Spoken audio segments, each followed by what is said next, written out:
10월 21일 오전 8시경 하얼빈으로 출발한 안중근. 하얼빈에 도착한 안중근은 여러 신문을 사서 읽기 시작합니다. 이토가 하얼빈에 도착하는 정확한 날짜와 시간을 확인하기 위해서였죠. 그렇게 나흘이 지난 10월 26일 마침내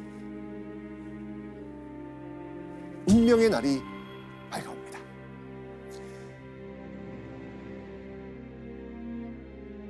낡은 양복을 입고 권총을 챙긴 안중근은 오전 7시경 하얼빈역에 도착합니다.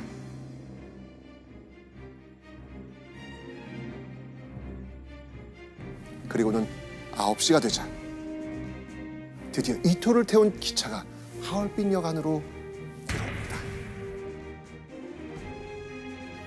그 거사 직전 그 순간 안중근은 어떤 생각을 했을까요?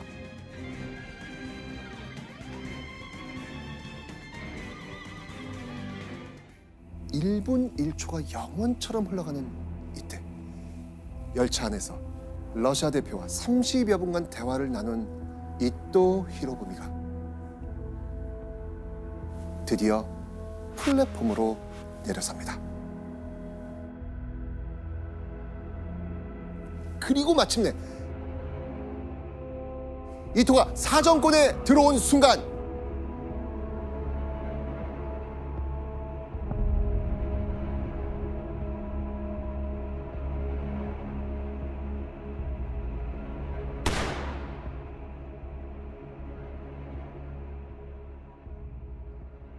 와, 바로 안중근의 저격은 정확했습니다. 이토 히로부미는 피격 직후 기차 안으로 옮겨졌고 약 30분이 지난 오전 10시경 사망합니다. 거사를 마친 안중근은 하늘을 향해 소리쳤습니다.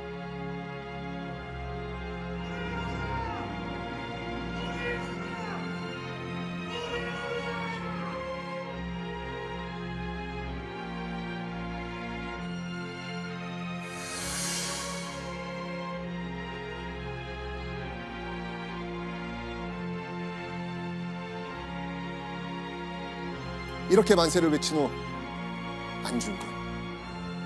달려드는 러시아 헌병에게 안중근은 조금도 저항하지 않고 순순히 체포해 갑니다. 당시 안중근의 모습이 있어요. 있어요? 네. 그 모습을 영상으로. 영상으로? 네, 영상으로 한번 확인해 보겠습니다.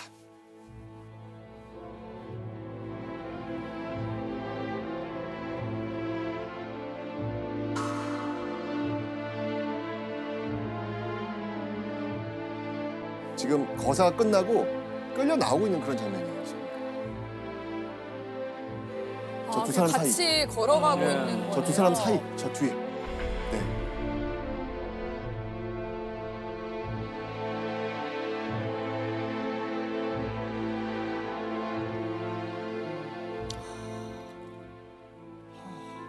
안중근의 하얼빈 의거, 당연히 조국에 남아있던 가족들에게도 전해집니다. 이 소식을 들은 가족들은 어땠을까요? 가족들. 일단 계속 계속 조마조마하면서 하루하루 이렇게 살아가고 있는데 갑자기 이 소식을 들으면 저는 그냥 다리 힘이 풀리는. 이게 뭐 참. 이 당시에 24살, 20살이었던 안중근의 두 동생 안정근과 안공근은요, 이 가족을 대표해서 형 안중근의 옥바라지를 하기 위해 낯선 타지로 떠납니다. 이때 두 사람이 향했던 곳은 어디일까요? 보시죠. 바로 안중근이 갇혀있던 중국 리순 감옥이었습니다.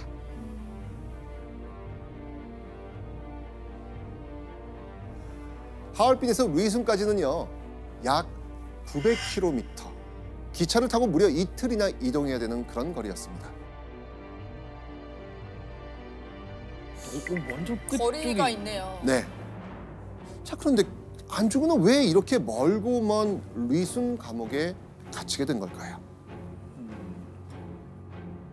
하얼빈 의거로부터 약 10여 년 전 중국 정부와의 러청 조약을 통해서 철도 부설권을 획득한 러시아는요, 하얼빈 일대에 광활한 철도 부속지를 지정해 놨습니다.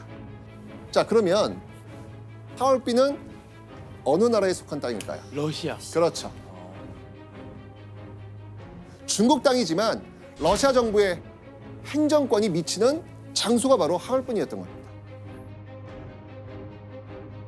자, 그렇다면요, 원래대로라면 안중근은 그럼 어디서 재판받아야 돼요? 러시아로 그렇죠. 가야죠. 그렇죠. 러시아 정부의 재판을 받아야 됐는데, 자, 이런 국제관계를 무시한 채 안중근의 신병과 재판권은 바로 일제에 넘어갔습니다.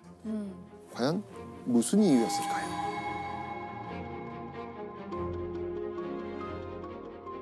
자, 하얼빈역의 경비를 맡았던 러시아는 이토 사망 사건의 책임에서 자유로울 수 없습니다. 그래서 러시아는요, 일제 측의 요구에 따라서 의거 당일 바로 안중근의 신병과 재판권을 넘겨버립니다. 그냥 그 요구를 바로 들어준 거네요. 그렇죠. 지금 자기 행정권 안에서 지금 일본 거물 정치인이 와서 죽은 거예요. 최악의 경우 또 한 번 일제와 전쟁이 일어날 수도 있는 엄청난 외교 사건이었던 겁니다. 그렇게 재판권을 넘겨받은 일제는요, 자신들이 러일 전쟁 이후 차지했던 바로 저곳 중국 리순 지역의 감옥에 안중근을 가둔 겁니다. 러일 전쟁 이후 리순 지역은 일본이 통치하고 있었습니다. 그곳이라면, 이 리순이라면 일본인 판사와 일본인 검찰 그리고 일본인 변호인을 두고 자신들의 입맛대로 재판을 진행할 수 있다 없다? 있다. 일제가 안중근의 재판을 두고 얼마나 치밀하게 움직였는지 알 수 있는 그런 부분입니다. 그렇게 1910년 2월 7일 마침내 안중근의 첫 번째 공개 재판이 이루어집니다. 이 공개 재판을 보기 위해서 500여 명의 방청객이 새벽부터 법원으로 몰려듭니다. 정말 북새통을 이룰 정도였는데요. 현장 사진이 하나 있습니다. 한번 보시죠. 엄청나게 지금 많이 모였죠, 지금요. 왜냐면 이건 어마어마한 사건이니까요, 지금요. 그렇죠? 전 세계를 놀랍게 했던 사건이니까 이렇게 많은 이 방청객들이 있는데, 안중근 확인 되시나요? 예, 저기 계시네. 맨 오른쪽. 네, 여기 지금 계시죠, 지금. 네. 일본인 판사는 안중근에게 왜 이토를 사살했는지 묻습니다. 안중근은 거침없이 대답했죠. 자, 그 대답. 오늘은 이 도현 씨가 참 그 분위기에 맞을 것 같아요. 네. 도현 씨가 한번 읽어주실래요? 알겠습니다. 네. 나는 한국 의병의 참모 중장으로서 독립전쟁을 하여 이토를 죽였고 또 참모 중장으로서 계획한 것인데 지금 이 법원 공판장에서 신문을 받는다는 것은 잘못된 일이다. 이게 무슨 뜻인지 알겠어요? 전쟁, 예, 독립 전쟁 중이다. 전쟁 중에는 나도 죽일 수 있고 너희도 나 죽일 수 있고 나는 그거다. 그 포로다. 그렇죠. 포로다. 이제 이해가 나는 되시죠? 포로다. 맞습니다. 맞습니다. 안중근이 이토를 죽인 것은 사사로운 개인 감정 때문이 아니라 의병으로서 일제와의 독립전쟁 중에 벌어진 사건이라는 겁니다. 그러니까 전쟁 중에 붙잡힌 자신은 국제법에 따라 포로로 취급받아야 된다. 라는 그런 주장이었던 것이죠. 안중근은 전 세계가 주목하는 이 공개 재판에서 일제의 침략 행위와 대한제국의 독립 의지를 알리려고 했던 겁니다. 자, 이렇게 안중근이 이토와 일제를 막 거침없이 비판하니까 일본인 재판장 너무 당황합니다. 어떻게 했을까요? 말 못하게. 예. 일단 다 나가. 안중근 빼고 어? 다 나가야겠다. 맞습니다. 아, 방청객을 퇴장시켜버리고요. 재판을 비공개로 돌려버립니다. 와. 첫 번째 재판이 시작된 지 불과 일주일 만인 1910년 2월 14일. 속전속결로 안중근의 사형 선고가 내려집니다. 자, 이 사형 선고를 들은 안중근의 앞엔 하염없이 눈물을 흘리는 사람들이 있었습니다. 바로 두 동생. 두 사람은 형 안중근을 면회하며 통곡을 참지 못했다고 하죠. 그리고 어머니가 안중근에게 보낸 물건을 전합니다. 사형 선고를 받은 아들에게 어머니가 보낸 물건, 대체 무엇이었을까요? 수의죠. 맞습니다. 도현 씨, 이 자식에게 수의를 보내는 어머니 심정은 어떨까요? 이거는 뭐 자식이 아기든 어른이든 부모보다 먼저 그런 일이 있다는 거는 부모도 그 앞으로의 삶이 정상적인 삶을 살기가 어려울 정도의 슬픔이 아닐까. 맞습니다. 하지만 안중근의 어머니는 그 비통한 심정을 전달하기보다는 마지막까지 담담하게 아들의 항일 투쟁을 응원하는 길을 택한 것이죠.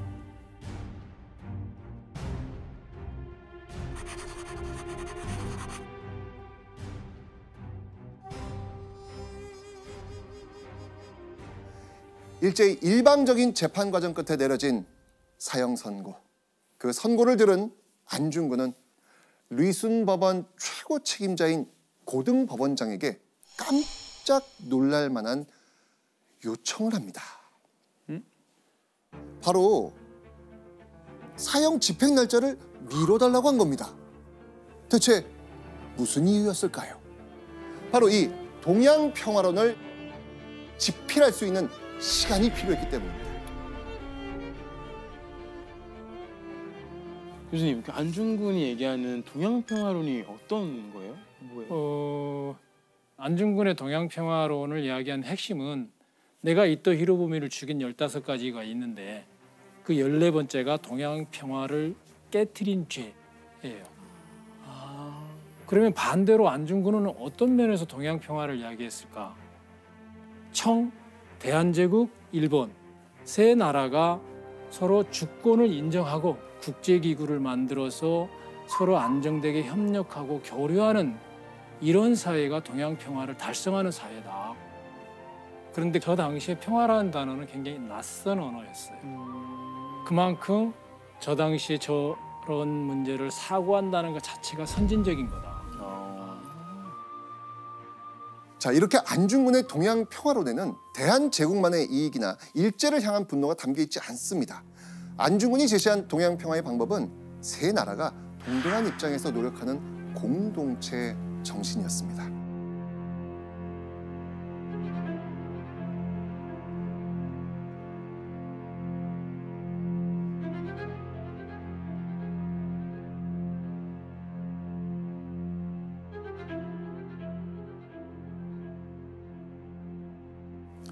자, 그런데 여러분들 궁금하지 않으세요? 이 동양평화론이 어떻게 남은 자료일까요? 그러니까 이거를 남겨줄 리가 없을 것 같은데. 그렇죠, 당연하죠. 자, 오늘날 확인 가능한 이 동양평화론은요, 일본 국립국회 도서관이 소장하고 있는 필사본이라고 합니다.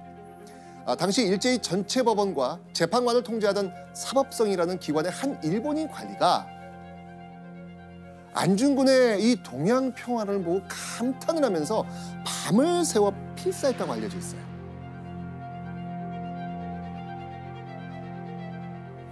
진짜요? 네. 그런데 이 일본인 관리가 필사한 동양평화론은요, 고작 17쪽 분량의 미완성 상태로 발견됐습니다. 왜였을까요?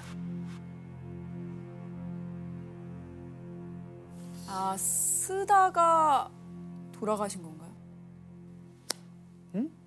맞습니다. 일제가 결국 안중근의 요청을 받아주지 않은 겁니다. 그러니까 들어줄 리가 없죠. 그렇죠. 비가 추적추적 내리는 1910년 3월 26일. 결국 안중근은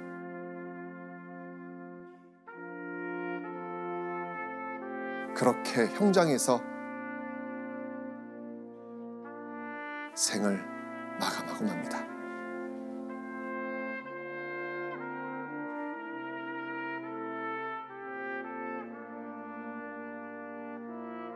이날 안중근의 모습을 사진으로 확인해 보겠습니다.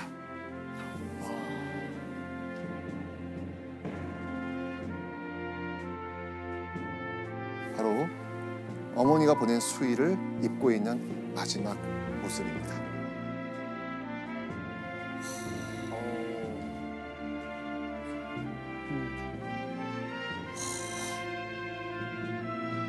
이때 안중근의 심정은 과연 어땠을까요? 끝까지 나라의 앞날을 걱정했을 수도 있고 아니면 그간 힘들었던 여정을 하나하나 되짚어보며 풀어냈을지도 모릅니다. 하지만 확실한 건 안중근은 32살이라는 젊디 젊은 나이에 마지막까지 의연한 모습으로 순국했다는 겁니다. 그런데요, 안중근이 죽기 전 두 동생에게 남긴 유언이 있었다고 합니다. 자, 안중근의 유언을 화면으로 확인해 보겠습니다.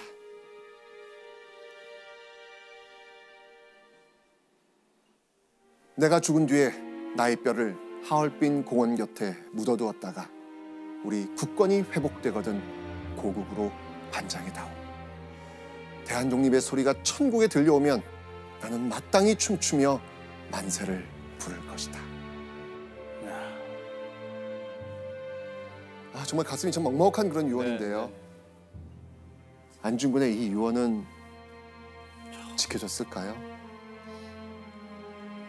지켜줘야 되는데. 지켜지지 못했습니다. 왜요? 3월 26일 그날 시신을 수습하기 위해 감옥 밖에서 기다리던 동생들은 형 안중근의 시신을 돌려받지 못합니다. 너무나 황당하게도요, 가족의 의사를 묻지도 않고 미순 감옥 공동묘지 어디인가에 묻어버렸다는 겁니다. 이때 동생들 어떻겠어요? 그 이야기를 들었을 때. 맞아, 유언이잖아요. 얼마나 중요해요. 근데 그거와도 못 지켜줬다는 생각이 또 형한테 미안했을 것 같고.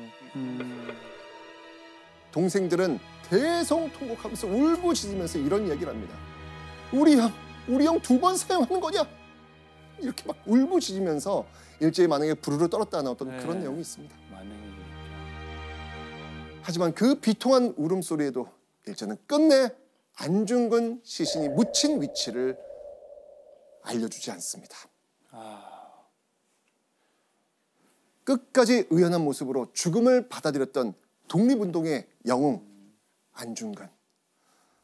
돌아오지 못한 그의 유해 대신 안중근이 죽으면서 남긴 물건들이 있다고 합니다. 바로 안중근의 자서전과 미완의 동양평화론, 그리고 가족사진입니다.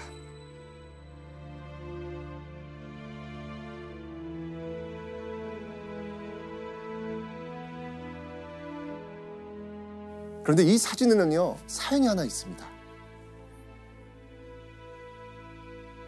거사 전에 가족을 만나고 싶다고 동지에게 부탁했던 안중근, 그 안중근의 연락을 전해받고 출발했던 아내가 어린 2 아들을 데리고 하얼빈에 도착한 건 의거 바로 다음 날이었습니다. 그렇게 안중근은 끝내 이 아내와 아이들을 볼 수 없었습니다. 단지 화면 속에 이 사진 한 장만을 전달받을 수 있었죠. 안중근은 가족 사진을 죽음 직전까지 마르고 닳도록 꺼내봤다고 합니다.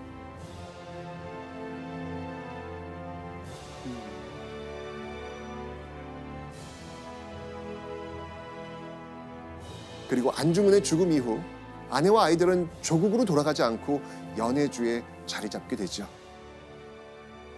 자, 그렇다면 하결은 자신의 인생을 뒤바꿀 일생일대의 결심을 합니다. 이렇게요. 조선에서 독립운동을 하다가 한 번 잡히는 날이면 그걸로 마지막이며 다시는 운동을 할 수 없다고 생각하여서 이윽고 조선을 떠나기로 결심했다. 그러니까 차라리 적진으로 들어가서 적의 심장을 찌르겠다 아. 라고 결심을 한 거예요.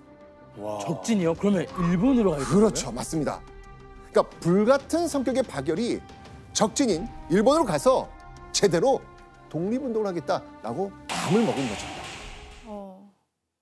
그러던 어느 날 박열은 엄청난 기회를 포착합니다. 1923년 11월에 일본 천황의 아들, 그러니까 황태자 히로히토가 결혼한다는 소식이었습니다. 자, 이 소식을 듣게 된 박열은요, 바로 이거다. 황태자 히로히토의 결혼식장에 폭탄을 던져야겠다고 생각을 한 거죠. 그러던 어느 날 일본 권력의 핵심을 노리던 박열의 계획은 예상치 못한 일로 산산조각이 난 겁니다. 1923년 9월 1일 오전 11시 58분 일본 수도 도쿄와 그 인근 지역에 꽝 하는 굉음이 들려왔거든요. 와. 그냥 남은 게 없는데요? 그냥 폭삭 다 내려앉았다고 보시면 돼요. 네, 바로 일본 역사상 최악의 대재앙이라 불리는 관동 대지진이 일어난 겁니다. 그런데 일본 관동 지역의 경찰서에 금세 이런 소문이 들리기 시작을 합니다. 조선인이 지금 폭도가 돼서 방어를 하고 있던 이 가짜 뉴스가 퍼진 거예요. 또 조선인이 도쿄시의 전멸을 기도하면서 폭탄을 막 투척하고 독약을 사용해서 살해를 기도하고 있다, 이런 소문까지 퍼집니다. 말이 안 되네. 그런데 소문이 이렇게 들리고 얼마 지나지 않아서 일본 경찰청에서 각지 경찰서의 묘한 느낌의 전문을 이렇게 보냅니다.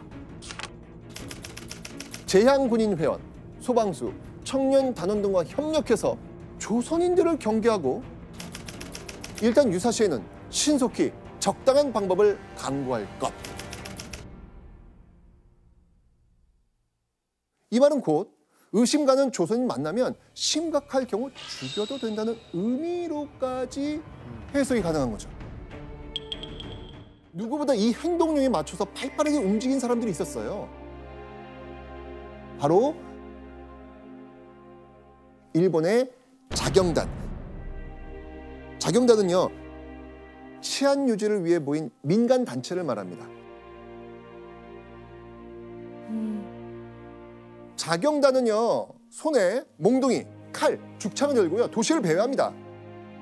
그리고 조선인이라고 생각되는 사람과 눈이 딱 마주치면 얘들을 붙잡고 이렇게 말하죠. 15円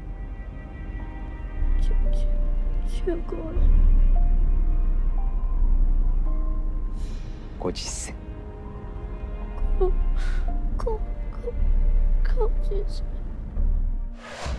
15엔, 50센. 주고엔은 15엔, 고주세는 50전을 뜻하는 일본어입니다. 근데 이 단어는요, 일본어 특유의 그 장음에 타금 발음이 있어가지고 조선 사람들이 발음하기 굉장히 어려운 발음이거든요. 만약 제대로 발음하지 못하면 어떻게 했을까요? 바로 그냥 거기서 끌려가죠. 정말 바로 직결 처분. 얼마나 많은 조선인들이 학살당했는지 거리 곳곳에 조선인들의 시신이 널려 있을 정도였습니다. 심지어 어떤 곳에서는요, 조선인들을 줄로 묶어가지고 한 번에 물에 빠뜨려 죽이기도 했습니다. 강쪽에서 지켜보고 있는 사람들 있죠. 대부분 일본의 자경단입니다. 심지어는요, 만상의 여자를 태아와 함께 살해하기까지 합니다. 자, 이렇게 자경단에 의해서 끔찍하게 살해된 조선인 과연 몇 명이 됐을까요? 엄청났을 것 같은데. 독립신문의 그 보도에 따르면요, 확인된 조선인 사망자 수만 6,661명입니다. 와. 그런데 관동 대지진 이후 조선인 학살을 목격한 한 외국인의 증언에 따르면요. 조선인 피해자 수가 15,000여 명이었다라고 이야기합니다. 이 말은 곧 정확히 얼마나 많은 조선인이 학살당했는지 정확히 알 수 없다는 거죠. 박열과 후미코가 체포되고 얼마 지나지 않아서 일본 신문에서 충격적인 보도가 흘러나옵니다.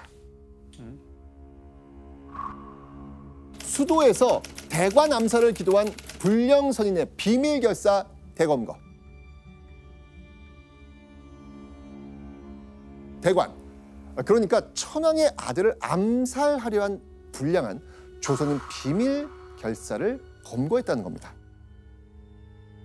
그리고 신문에 보도된 이 암살 시도의 주인공은 바로 박열이었습니다.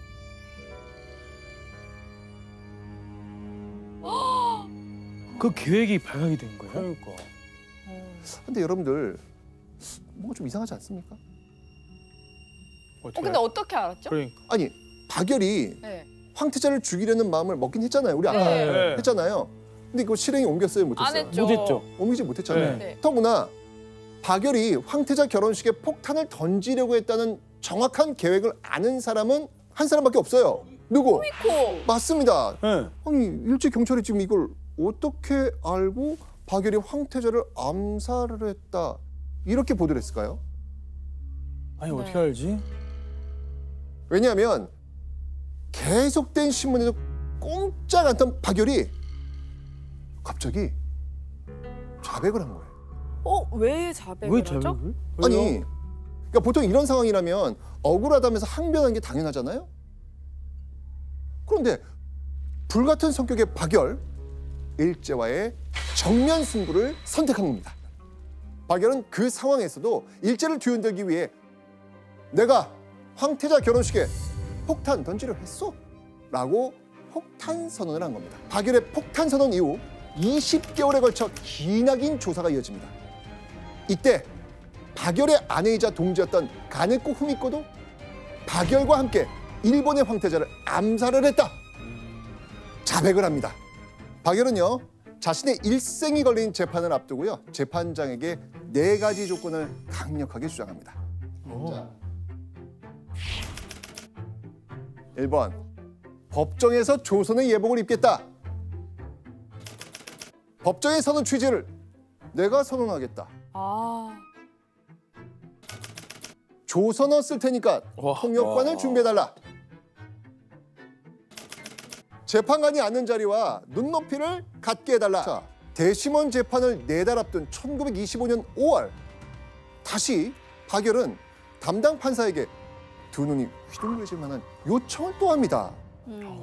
자, 박열이 또 어떤 요청을 했는지 영상 한번 확인해 보시죠.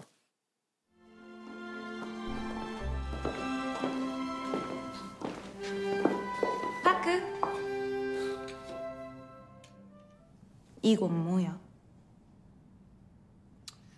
조선에 계신 어머니한테 당신 보여드리고 싶어서. 어머니. 너무 슬픈 장면이야.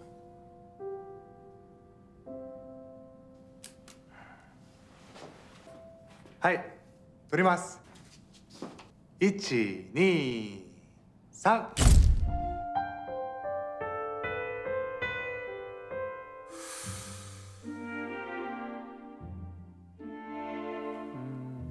너무 슬픈 장면이야. 자, 나는 사형을 각오하고 있으니 고향에 계신 어머니에게 보낼 사진을 찍게 해주시오. 자, 그런데요, 당시에는 연인이든 부부든 함께 기념사진을 찍을 땐 정해진 포즈가 있었거든요. 보통은 여자가 의자에 앉고 남자가 그 옆에 똑바로 서서 사진을 찍었거든요. 그렇죠, 당시에는요. 그렇죠. 예. 그런데 지금 영상 속에서 사진 찍을 때 두 사람 포즈 어땠습니까? 무릎에 앉은 거 아니에요? 완전 그냥 편하게. 완전 요즘 스타일. 두 사람의 이 사진은요, 정말 포즈부터 이 당시에는 정말 파격 그 자체였던 것이죠. 아, 그렇죠. 그런데요, 이건 지금 영화 속 한 장면이잖아요. 네. 실제, 실제 사진? 실제 옥중에서 찍은 실제 사진이 지금도 이렇게 남아 있습니다. 있어요?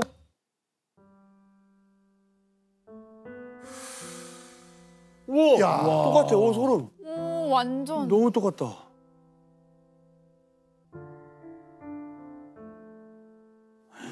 우와, 소름. 되게 의미 있는 사진이네요. 보통 그죠, 조사실에서라면 다들 살려주세요 그렇죠. 하는데 네.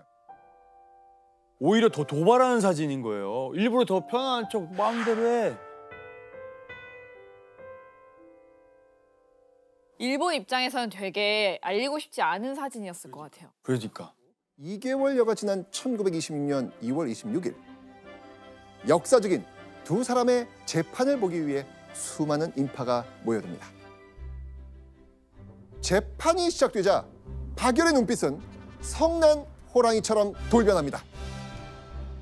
불꽃 청년 박열은요, 이날 재판정에서 듣는 이들이 귀를 의심할 만한 말을 거침없이 던집니다.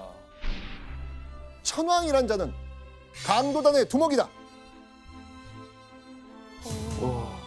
박열의 이야기를 듣고 있었던 이 재판관은요, 이건 아니지 라고 하면서 다급하게 재판을 중지시킵니다.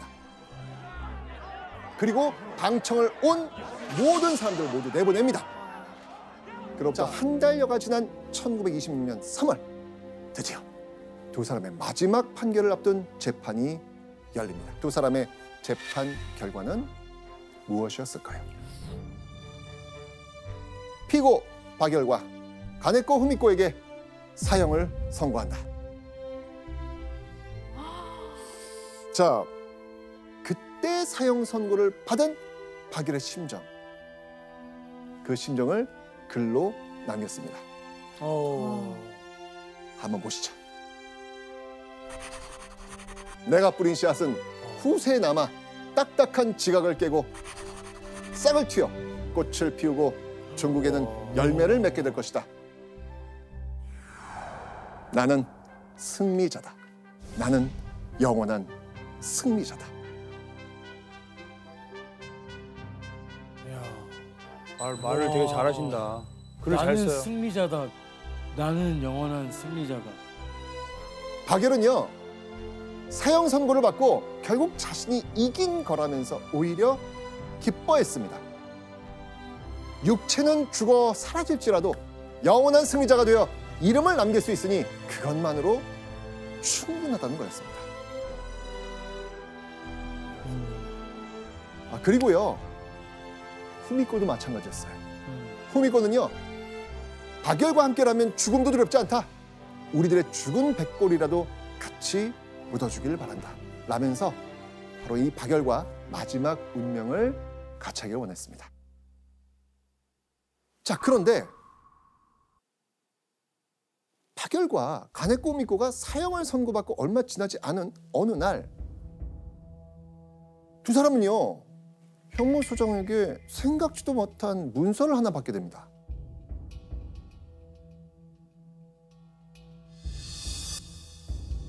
천황의 이름으로 사형수 박열과 가네코 후미코를 무기징역으로 감형한다. 웃음을 띤 얼굴로 경의를 표하며 머리를 조아렸다. 가네코 후미코의 눈은 눈물로 빛이 났다. 아니, 그런데 사형 판결을 받는 순간까지도 그 당당한 태도로 일관하던 박열과 가네코 후미코가 갑자기 천황하게 눈물을 흘리면서 경의를 표하고 머리를 조아렸다? 자, 이게 무슨 상황인지 이제 느낌이 오시죠? 예. 어떤 상황인가요? 정치한 거죠. 가짜 뉴스잖아요. 그러니까 천황이 자기의 이미지를 좋게 만들기 위해서 진짜 나쁜 사람이지만 아량을 베풀어서 살짝 낮춰주니까 저 사람들이 나한테 너무 감사해했다. 진짜 저 당시에 저 부부의 입장에서, 박열과 후미코 입장에서는 정말 치가 떨리는 뉴스죠. 너무 화나죠. 너무 화나지. 사실은 이랬습니다. 무기징역으로 감형됐다는 문서를 전달받은 박열과 후미코. 차오르는 분노를 참지 못한 가네코 후미코는요, 그 자리에서 천황의 이름이 담긴 문서를 갈기갈기 찢어버립니다. 무기징역으로 감형된 두 사람은요, 각각 다른 형무소로 이송이 됩니다.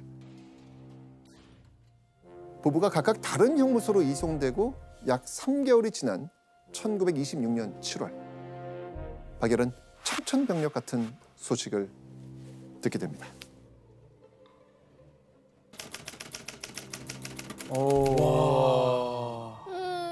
대역범 박열의 애인 복역중 옥중에서 자살. 박열의 아내 후미코가 형무소 안에서 스스로 목숨을 끊었다는 겁니다. 분노와 슬픔에 사로잡혀 식음을 전폐합니다. 그런데 이대로 박열이 죽는 것을 일제는 가만히 두고만 봤을까요? 안 돼요. 박열 살려야죠. 빨리 밥 먹여야 돼요. 형무소 간수는요, 박열에게 강제로 음식을 먹입니다. 네. 결국 박열은 사형을 감형받은 그날처럼 강제로 살아갈 수밖에 없었겠죠. 이후에도 박열은요, 형무소 안에서 일본 정부의 끊임없는 협박과 회유를 견뎌야 했습니다. 박열은 그저 지옥 같은 하루하루를 버티며 살아내야만 했습니다. 그렇게 시간이 흘러 1945년 10월 27일 마침내 형무소 밖으로 한 남자가 모습을 드러냅니다. 바로 홋카이도 변방의 아키타 형무소에 갇혔던 박열이었습니다. 와. 박열이 형무소에 갇혀 보내야만 했던 시간은 무려 22년. 아니 근데 너무 오래 있어. 구속 당시 21살이었던 앳된 청년은 어느덧 43살의 중년이 되어서야 형무소를 벗어날 수 있었죠. 43살. 자, 그런데요, 그 박열이 형무소를 나옵니다. 자, 그런데 형무소를 나온 눈앞에 정말 박열의 눈앞에 믿을 수 없는 광경이 펼쳐집니다. 제발 후미코 살아있으면 좋겠어요. 22년 만에 추록하는 박열을 보기 위해 형무소 근처의 아키타역 광장에 무려 15,000여 명의 사람들이 모여든 겁니다.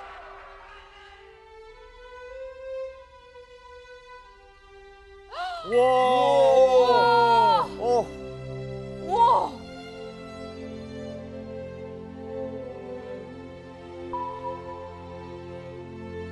합성 사진 같아요. 합성 사진 아닙니다. 잠깐 진짜 막 눈물 나는 그죠? 느낌, 잠깐. 와 이건 진짜 와. 그냥 와. 펑펑 울 것 같은데. 진짜 그건 눈물 같아. 오. 와. 근데 사실 22년이면은 뭐 1, 2년도 아니고 잊을 법 하거든요. 그 22년 동안 나왔는데 자기를 잊지 않고 이렇게 많은 사람들이 이렇게 기다려주면 동현 씨 눈물 흘리는 거 처음 봐요. 당시 박열이 어떤 사람이었는지를 또 한번 확인해주는 그런 사진이었고, 박열이 아마 이 놀라운 광경을 보고 아마 나 잘 살았다 라는 그런 생각을 하지 않았을까라는 생각이 듭니다. 방송일 이틀 뒤인 2023년 9월 1일은요, 관동 대지진이 일어난 지 딱 100주년이 되는 해입니다. 자, 그런데 일본에게 9월 1일은 어떤 날인지 아세요? 바로 방제의 날, 그저 자연재해를 대비하는 날입니다. 아직까지도 일본은요, 관동 대지진이 일어났을 때 6천여 명 이상의 조선인을 학살했다는 사실을 공식적으로 인정하고 있지 않습니다. 하지만 우리만큼은 자연재해보다 훨씬 더 참혹한 학살이 있었다는 사실을 잊지 말아야 되겠습니다.